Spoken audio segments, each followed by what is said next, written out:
Assalamualaikum warahmatullahi wabarakatuh. Perkenalkan, nama saya Muhammad Wildan Aziz.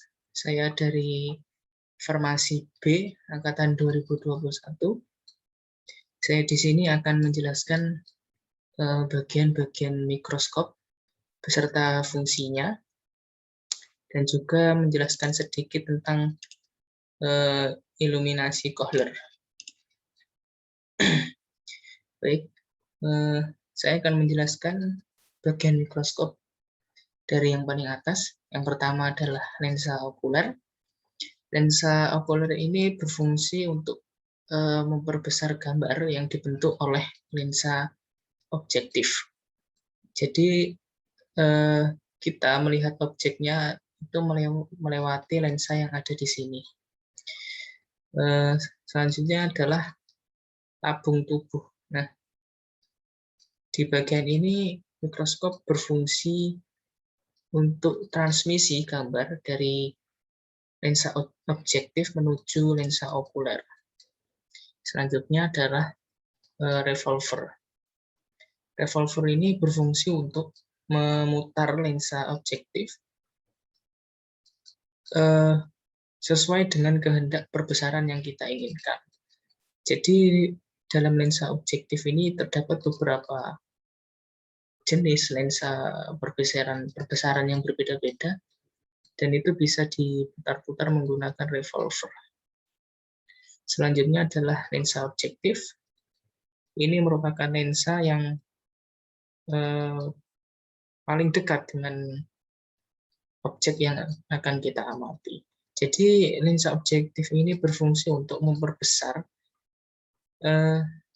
spesimen atau zat yang ingin kita lihat dalam mikroskop. Selanjutnya adalah meja preparat, yaitu berbentuk seperti ini. Ini adalah sebagai tempat untuk meletakkan sampel yang akan kita gunakan. Di meja preparat ini juga terdapat penjepit, yang mana ini digunakan untuk menjepit objek yang akan kita amati. Selanjutnya adalah kondensor. Kondensor ini berfungsi untuk mengumpulkan cahaya yang dipantulkan oleh cermin, memfokuskan cahaya untuk penerangan objek. Nah, yang selanjutnya adalah diafragma. Ini berfungsi untuk mengontrol banyaknya jumlah cahaya yang masuk ke kondensor. Selanjutnya adalah iluminator, yang merupakan sumber cahaya dari mikroskop ini. Dan di sini ada pengatur kasar atau yang biasa disebut makrometer.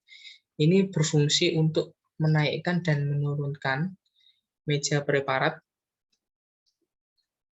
secara cepat, ya. Jadi meja preparat ini bergerak secara vertikal ke atas bawah, itu menggunakan pengatur kasar ini untuk menggerakkannya. Nah, tapi apa bedanya dengan pengatur halus? Kalau pengatur halus ini atau yang biasa disebut mikrometer itu dia memiliki intensitas yang sangat rendah. Jadi menaikkan dan menurunkannya ini sangat halus, tidak seperti yang kasar itu cepat. Kalau yang halus ini pelan-pelan. Ya, jadi itu adalah bagian-bagian mikroskop beserta fungsinya. Baik, di sini saya akan menjelaskan tentang iluminasi Kohler. Jadi iluminasi Kohler itu adalah teknik dalam menggunakan mikroskop agar gambar yang diperoleh dari mikroskop dapat mencapai resolusi yang optimal. Nah, bagaimana caranya? Ada cara agar mikroskop dapat mencapai pada keadaan Kohler illumination. Cara yang pertama adalah kita harus memastikan bahwa lensa okuler itu tidak kotor atau tidak berdebu. Jika lensa okuler tersebut kotor atau berdebu, maka sebaiknya kita bersihkan terlebih dahulu. Lalu yang kedua adalah kita menutup diafragma lapangan dan diposisikan tepat di atas sumber cahaya. Pada kondisi ini, ketika kita melihat ke dalam kapiler, kita dapat melihat lingkaran kecil di dalam slide. Yang ketiga adalah memfokuskan kondensor dengan menggerakkan kondensor secara vertikal sambil melihat lingkaran kecil tersebut. Yang keempat, setelah memiliki lingkaran cahaya yang tajam, kita harus melihat seluruh bagian pada mikroskop. Dan setelah dipusatkan, kita harus membuka diafragma bidang sampai tepi lingkaran hitam menghilang dari pandangan. Dan yang terakhir adalah pada diafragma iris kita harus mengaturnya agar mendapatkan resolusi optimal ketika melihat ke dalam mikroskop hingga cahaya menghilang. Sekian video dari saya, semoga bermanfaat. Terima kasih. Wassalamualaikum warahmatullahi wabarakatuh.